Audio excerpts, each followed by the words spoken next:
Seguramente ya lo llegaste a escuchar en las noticias. Hay demasiadas alertas sobre el tema del sarampión, una enfermedad que históricamente se consideraba desaparecida. Antes de la introducción de la vacunación, el sarampión fue una de las principales causas de mortalidad y morbilidad infantil en México, con epidemias frecuentes cada 2 a 3 años. Pero en los años 70 fue cuando se instauró el programa de vacunación en el tema de sarampión, lo cual prácticamente desapareció el sarampión en la década de los 90. Pero entre 2024 y 2025, México enfrenta un resurgimiento epidemiológico significativo. Entre el 2025 y 2026 se han documentado miles de casos confirmados, especialmente entre personas con esquema de vacunación incompleto o simplemente sin vacuna. Por esta razón, la Organización Panamericana de la Salud ha vuelto a emitir una alerta epidemiológica, en donde hay varios países involucrados, desde México y varios países de América Latina, pero México lidera las cifras. Pero con todo esto, ¿qué es el sarampión? ¿Cómo se puede llegar a contagiar? ¿Qué síntomas da y por qué es tan importante hablar del sarampión? Porque en serio, esto no se trata solo de ser un país que no tiene esta enfermedad, sino que las complicaciones aquí sí son importantes.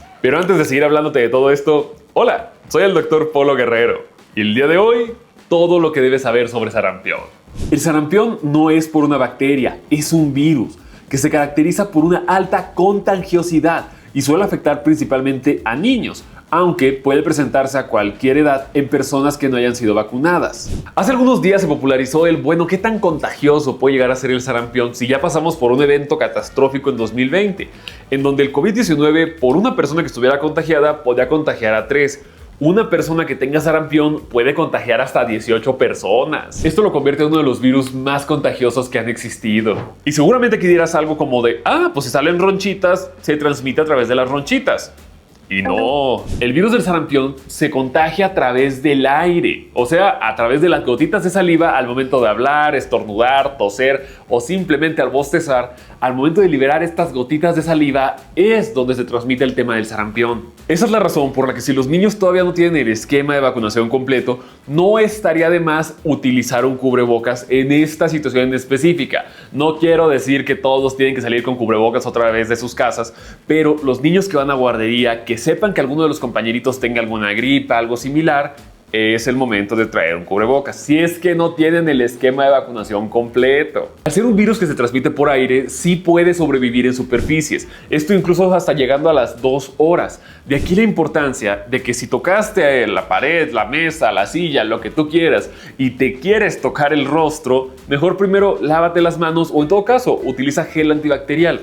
Porque recordemos que el virus, al momento de que tú toques una superficie y luego te toques la nariz, ojos o boca, te estás contagiando solito. Pero entonces, si es una enfermedad de vía respiratoria, ¿por qué llega a sacar esas ronchas? Y todo esto tiene que ver con un tema muy popular en pediatría, conocido como enfermedades exantemáticas. La infección del sarampión se desarrolla típicamente por varias fases. Lo primero es un periodo de incubación. Esto quiere decir desde el momento en el que el niño, el adulto o la persona que no esté vacunada está en contacto con el virus hasta que aparecen los primeros síntomas. Este sería alrededor de 7 a 14 días con un promedio de 10.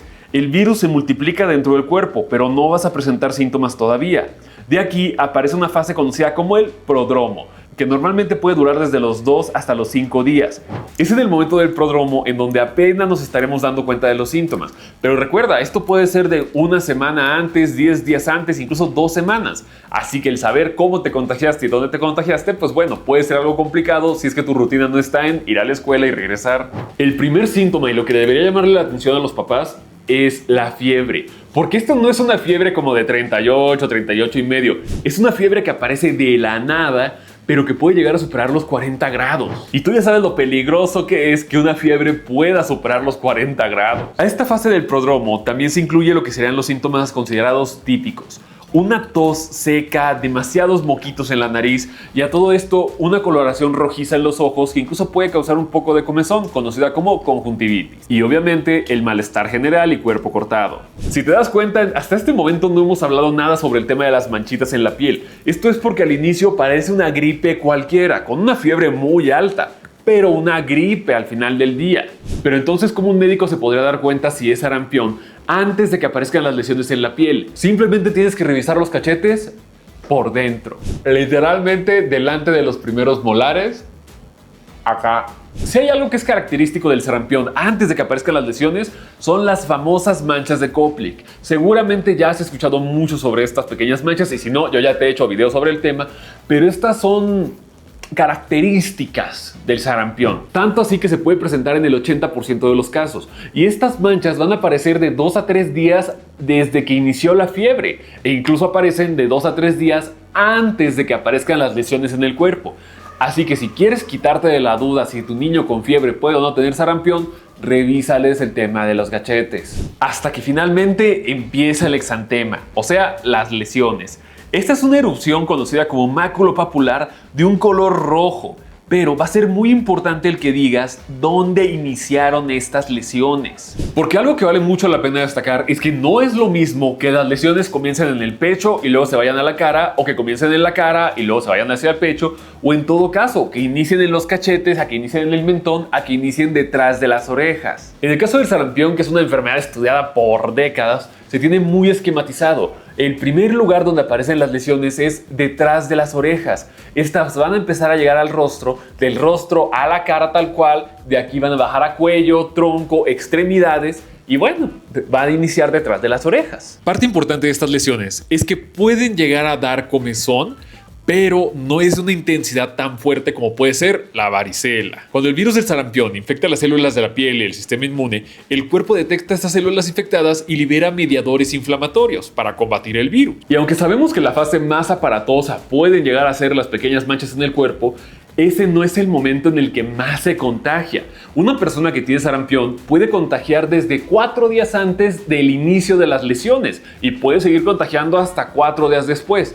El sarampión por sí solo es una enfermedad la cual se tiene que autolimitar. O sea, va a durar de alrededor de 10 a 14 días, hagas lo que hagas. Pero es que ese no es el problema. El problema son las complicaciones que estas pueden llegar a tener.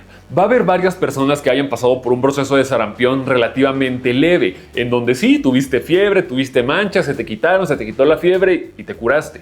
Pero recuerda que el sarampión es algo tan peligroso porque sí tiene complicaciones bastante frecuentes. Según datos de la CDC, las infecciones de oído se pueden presentar en 1 de cada 10 niños con sarampión, pero la neumonía se puede presentar en 1 de cada 20 niños y es la principal causa de mortalidad en el tema del sarampión. Pero una de las complicaciones que da más miedo es la encefalitis, literalmente una infección en el cerebro. Esto se puede presentar en 1 de cada 1000 niños, que puede incluso dejar secuelas neurológicas permanentes y en el peor de los casos el desenlace trágico. Obviamente hay más complicaciones, como el tema de la panencefalitis esclerosante subaguda, que es una complicación tardía muy rara, pero fatal, que puede desarrollarse años después de la infección inicial.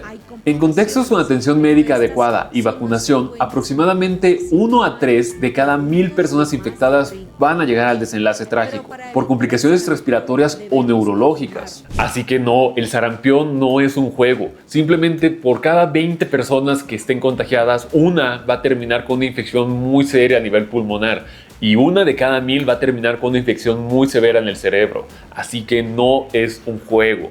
Y seguramente la pregunta que te has estado haciendo desde que inició este video es ¿cómo se previene? Que seguro ya sabes la respuesta, con la vacunación. Pero ¿quiénes se deben vacunar? ¿Cómo es el tema de la vacunación? ¿Y esto quiere decir que si ya tengo la vacuna no me va a afectar el tema del sarampión? De forma rápida, si tu cartilla de vacunación está completa ya no te va a dar. Si te dio sarampión de chiquito no te va a volver a dar. ¿Tienes que aplicarle la vacuna a tus niños? Sí. La vacunación es la medida más eficaz para prevenir el sarampión.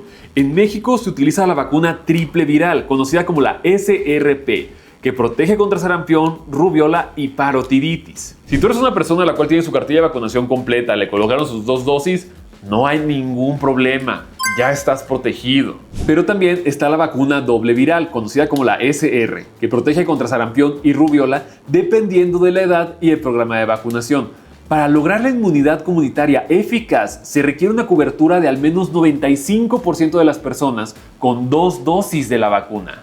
Justo en 2026 cambiaron las guías de vacunación, en donde es el mismo esquema que tú ya conocías, pero se agregaron nuevas vacunas que antes no se tomaban tan en cuenta. En este caso la varicela, la hepatitis A. Así que el esquema de vacunación, claro que va a ser importante. La primera dosis de un niño para la SRP es a los 12 meses de edad. y la segunda dosis es a los 18 meses. Pero esto depende. Si tú eres una persona la cual nació antes del 2020, la segunda dosis te la tienen que aplicar alrededor de los 6 años de edad. Pero si eres una persona que nació después de julio de 2020, muy seguramente te aplicaron la vacuna del SRP a los 18 meses de edad. Así que dependiendo de los años, podemos decir si eres una persona que seguramente sí está vacunada para el día de hoy, a diferencia de lo que pudo haber sido antes de julio del 2020. Y vale la pena decir, durante los brotes se aplican las recomendaciones para administrar dosis a personas hasta los 49 años sin esquema completo o sin evidencia de que tengan inmunidad. Aunque esto se considera una enfermedad de la infancia, no quiere decir que a los adultos no les pueda dar. Pero sí hay un par de cortes importantes respecto a, bueno, ¿te vacunas o no te vacunas contra el sarampión? La última epidemia importante de sarampión en México ocurrió entre 1989 y 1990, con decenas de miles de casos registrados. Y fue justamente después de haber brotes continuos hacia 1989 que muchos países reforzaron sus programas de vacunación para mejorar la inmunidad comunitaria. Esto es porque recuerda, si tú eres una persona a la cual ya le dio sarampión, ya tienes esa inmunidad, no es necesario el volver a vacunarte. Es por eso que los adolescentes o adultos que no tengan su cartilla de vacunación en donde claramente te diga tú tienes tus 2 vacunas contra el sarampión, sí necesitan aplicarse un refuerzo. Porque no, el sarampión no es una vacuna como el tema de la influenza, que es anual. El sarampión solo tienes que cumplir el esquema y listo. Pero si solo tuviste una dosis o de plano no sabes si siquiera te pusieron la primera, es el momento de acudir a tu centro para que te apliquen ese mal llamado refuerzo. Y ahora que sabes esto, sí te tengo que decir, el sarampión no tiene cura. El tratamiento es de soporte. ¿Recuerdas que te dije que era autolimitada? El cuerpo va a eliminar solo el tema del sarampión. El problema son las complicaciones que esta pueden ocurrir y sobre todo el tratamiento es sintomático. Nada de antibióticos, nada de corticosteroides, nada de menjurjes raros. Es un tratamiento el cual se basa en medidas de soporte como puede ser para disminuir la fiebre, paracetamolazo, nada le gana. Como nota muy importante, no les quieras dar aspirina a niños menores de 12 años por la complicación conocida como el síndrome de Reye. Pero si quieres evitarte cualquier problema de andar viendo cuál es el medicamento que les tienes que dar, acude a consulta con un pediatra. Y sobre todo los cuidados generales que seguramente ya sabes. Así que no hay un tratamiento específico.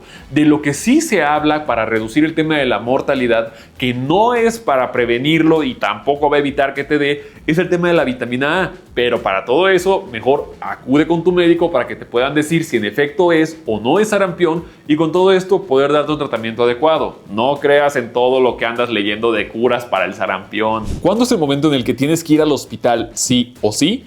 Cuando haya dificultad para respirar, que la fiebre no pueda disminuir, que el pediátrico tenga demasiado sueño, incluso que esté confundido, mareado, deshidratado, o en todo caso, que las lesiones empiecen a soltar un líquido que se ve medio turbio. En conclusión, el sarampión, aunque prevenible, sigue siendo una amenaza cuando cae la cobertura de las vacunas. El enfoque fundamental para controlar y eliminar esta enfermedad es la vacunación sistemática, la vigilancia epidemiológica y la educación sanitaria continua. Así que no es para que te espantes, no es para que vuelvas a pensar en un 2020, simplemente es para recordarte que si no tienes tu esquema de vacunación del sarampión, acudas a recibir esa vacuna. O tus niños, si no sabes si les pusieron o no les pusieron las vacunas, o en todo caso, si no recuerdas realmente si los pudiste llevar a vacunar por el tema del 2020 y demás cuestiones, es el momento de acercarse para que vacunen a esos niños. Así que bueno, eso sería todo por el pequeño video del día de hoy. Espero que aprendieras algo nuevo y que te des cuenta de que la vacunación sí es importante. No es el momento de caer en pánico y exageraciones, pero sí es el momento justo para intentar revertir esta progresión del tema del sarampión y simplemente es colocándote la vacuna. Por aquí te dejo mis redes sociales por si tienes una pregunta o algo similar y te agradezco mucho por haberte quedado hasta esta parte del video. Si te gustó, agradecería muchísimo que no olvides dejar tu me gusta. También si te gustan estos videos o los demás videos que tenemos en el canal, agradecería muchísimo que no olvides tu suscripción y sobre todo, si tienes algo que decirme, házmelo llegar a través de la cajita de comentarios. Pero si consideras que esto es una información de valor, agradecería muchísimo que lo compartieras. Si tienes alguna pregunta, por favor, pregúntale a un pediatra. Así que solo tómalo en cuenta.